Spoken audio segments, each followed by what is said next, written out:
You're listening to So Much More, a women's health and wellbeing program, and you're listening to Sonia Singh on the line from Tasmania. She's the artist behind the Tree Change dolls, and she's also, inadvertently, a world changer just by doing what she does naturally. Who or are your role models? That's a really tricky question. I guess I'm not really that big on role models.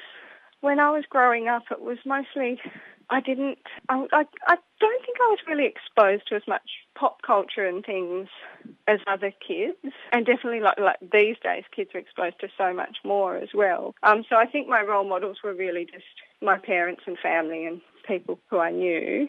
And other than that, it was probably from books that I read. I read lots of the classics like Anne of Green Gables, and there were other books I really enjoyed, like the Moomin Troll books, which were funny little creatures from Finland. So I don't think I ever really had really strong role models. I was quite creative and just in my own little world, I guess, as a child. But I didn't really think a whole lot about what I wanted to be. I don't think I was very self-conscious as a child. I didn't think about myself. I just liked to play and have fun and see what happens, I guess. Sounds good to me.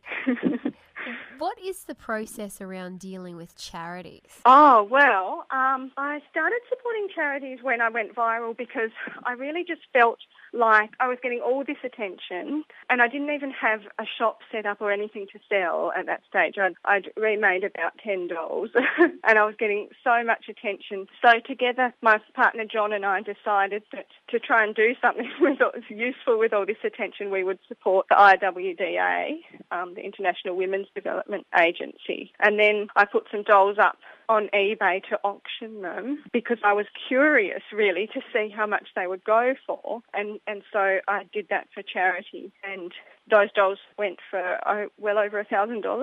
So wow. That was quite incredible. So that's how it started, just because I just I wanted to do some good, I guess, rather than just everyone was asking me, they wanted to take some kind of action, so that's what I encouraged to support this organisation. And then it's just sort of led on from there. And last year I was auctioning $1 a month for a charity of my choice. It's not so viral anymore. So now I've decided that just 10% of the price of my doll sales goes to a charity of my choice, and I choose a different charity each month.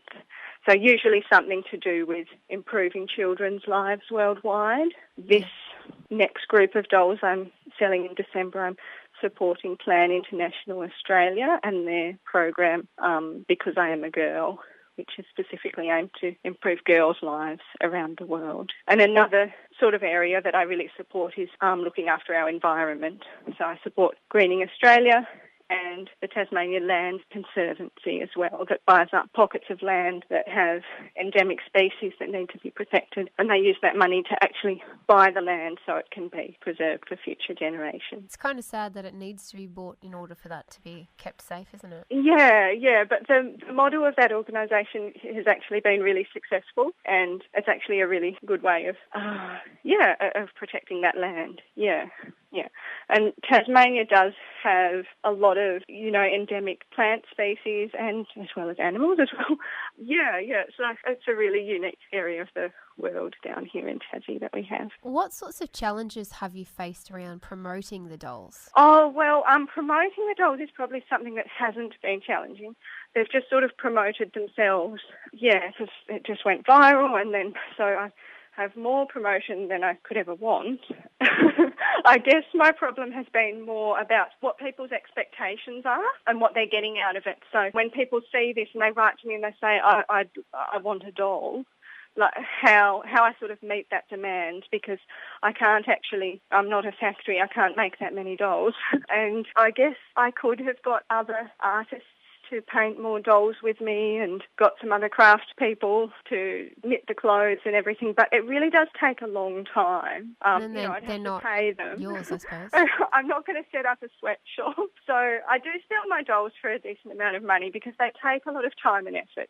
So this is where I decided that instead of trying to meet that demand myself, I would focus on making some DIY resources and encouraging other people to give it a go as well. Yeah, well, so that's where that came from, because I can't meet that demand. And another option, I guess, was to go into, like manufacturing dolls, but that kind of takes away from the beauty of the whole idea in the first place. There are people who just like the look of the dolls and would be happy to buy maybe a doll that's made in China that looks like my dolls, but that wasn't really something that appealed to me, I guess. So I guess that's been the trickiest thing, is figuring out, what direction I want to take this. So I've decided to encourage other people to give it a go, because they were starting to do that anyway. I was getting so many questions about, what kind of paint do I use? How do I do this or that? How do I fix their hair? So I started making some little YouTube videos that are still up. So they're just little free tutorials, I guess, showing. I think I've got one about repainting the face, one about removing the original face, one about making the shoes, and one about fixing the doll's hair. So I think there's 4 videos, and they're just free for anyone to view. So people can sort of get started without even having to spend any money. Where on YouTube would we look for those? What names would they be under? If you just go onto YouTube and search Tree Change Dolls, my videos should come up. I could give you the actual... I don't have it right in front of me what my YouTube channel is, but if you just search for Tree Change Dolls, and in fact, if you go to my website, treechangedolls.com.au, there'll be a link at the top of the screen for all my different social media, including YouTube and Facebook and all my frequently asked questions. So treechangedolls.com.au is the easiest place to go. Are there any doll-making clubs that you're aware of? I'm not a member of any clubs. There is a group on Facebook that's started up, inspired by my idea, that shares ideas about doll making, doll restyling. And there are lots of more traditional doll clubs and doll magazines, but that's usually more traditional types of dolls, like porcelain dolls and things like that. And there's people that collect Barbies or collect the Bratz dolls as well. But I'm not really a member of any doll groups. And before I started came up with this idea, I wasn't really that into dolls. I loved dolls when I was a child, but I hadn't really thought about it a whole lot since then.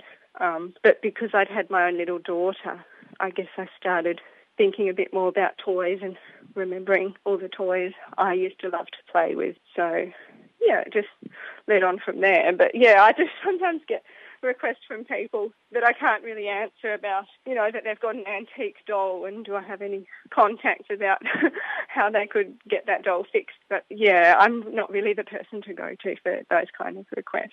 That's fair enough. Do you know what countries your dolls have been purchased from? Oh, yes. Well, a lot of them go to the US and Australia and New Zealand. I don't know what the other top countries would be, but I've sold dolls to the UK, Germany, France, Spain, Switzerland. A lot of European countries, Japan. I think one went to the United Arab Emirates. Wow. Brazil. Lots of countries.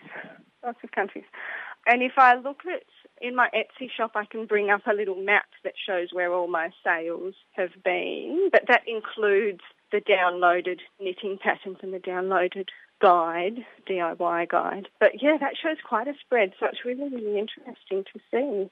Does the Etsy thing show you the gender demographics of your supporters? I don't think Etsy does, but Facebook does.